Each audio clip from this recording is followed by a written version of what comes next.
সাল্লাল্লাহু আলাইহি ওয়াসাল্লাম মান লাযিমাল ইস্তিগফার জাআলাল্লাহু লাহু মিন কুল্লি যিবিন মাখরাজা ওয়া মিন কুল্লি হাম্মিন ফারাজা ওয়া রাযাকাহু মিন হাইসু লা ইয়াহতাসিব ও কামা ক্বালা আলাইহিস সালাতু ওয়াসসালাম।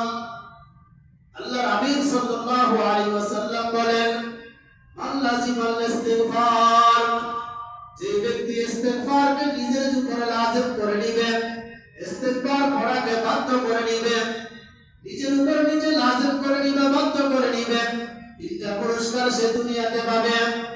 জাআলাল্লাহু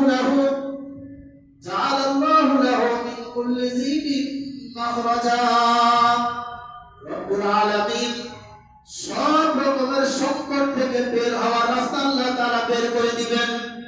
কোন সংকটে পড়ছে, যে কোন সংকট, আর্থিক সংকট হোক, মানসিক সংকট হোক, পারিবারিক সংকট হোক, সামাজিক সংকট হোক, রাষ্ট্রীয় সংকট হোক, যে কোন সংকটে বান্দা যখন পড়বে আর যদি ইস্তিগফারের আমল করবে, তাহলে আল্লাহ তাআলা সংকট থেকে বের হওয়ার রাস্তা সহজে আল্লাহ তাআলা বের করে দিবেন। জাআলাল্লাহু লাহু মিন কুল্লি যিবিন মাখরাজা, এক নম্বর পুরস্কার হলো সব সংকট থেকে বের হওয়ার রাস্তা আল্লাহ তাআলা বের করে দিবেন। দুই নম্বর পুরস্কার হলো ওয়া মিন কুল্লি হাম্মিন ফারাজা, সব রকমের পেরেশানি থেকে আল্লাহ তাআলা তাকে মুক্ত করে দিবেন।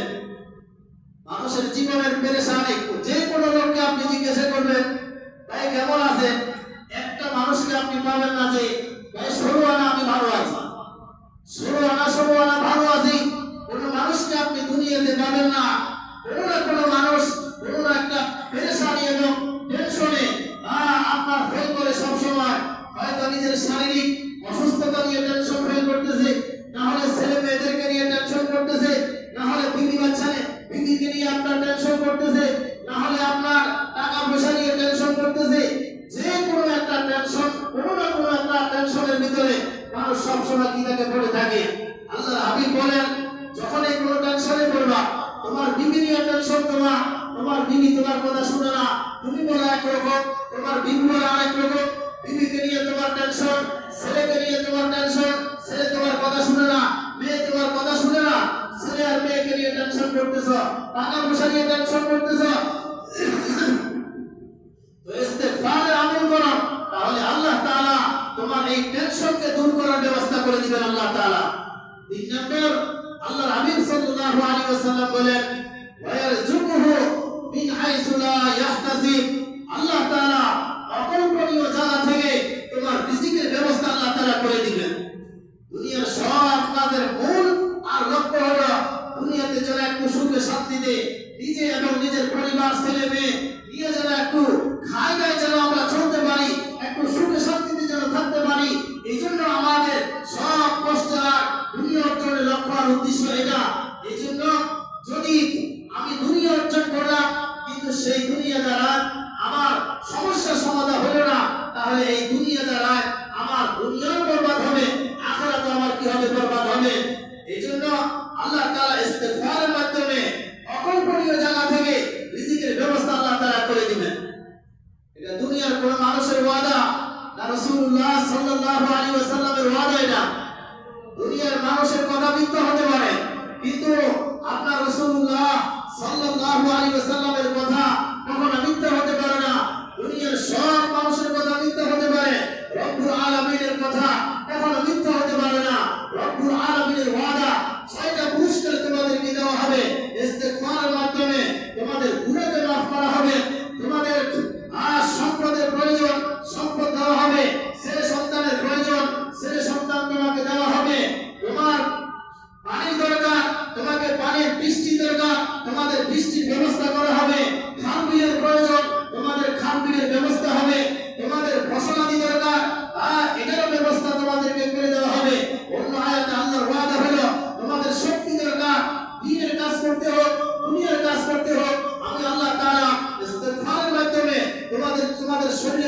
দিয়ে দিব।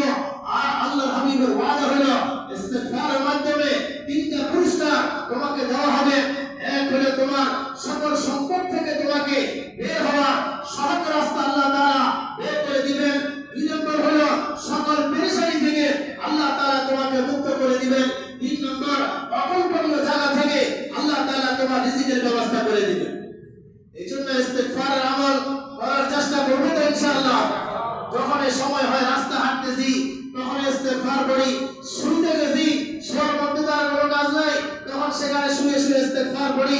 এরপরে মসজিদে আসছি, বসে রয়েছি, আমি সুন্নাত পড়ার পরে কিছু সময় আছে বসে বসে ইস্তিগফার করি। দোকানদার ভাই দোকানদারি করতেছি, কাস্টমার নাই, এখন বসে বসে একটু কি করি ইস্তিগফারের আমল করি।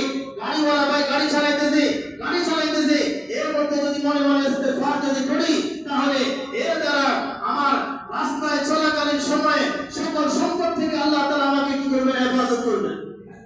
এই জন্য আজকে থেকে নিয়ত করি ইনশাআল্লাহ আমরা প্রত্যেকেই ইস্তিগফারের আমল বেশি বেশি করার জন্য।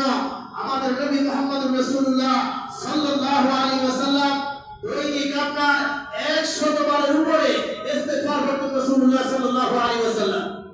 রাসূলের জিন্দেগির সব গুনাহ দেওয়া, রাসূল জিন্দেগির সব গুনাহ দেওয়া, কিন্তু তারপরেও হুজুর সাল্লাল্লাহু আলাইহি ওয়াসাল্লাম দৈনিক 100 বার ইস্তিগফারের আমল করতেন। আমার এটা হলো সর্বনিম্ন, সর্বোচ্চের কোনো সীমা নাই। যখনই পাইতেন তখন ইস্তিগফারে কি করতেন, আমল করতেন।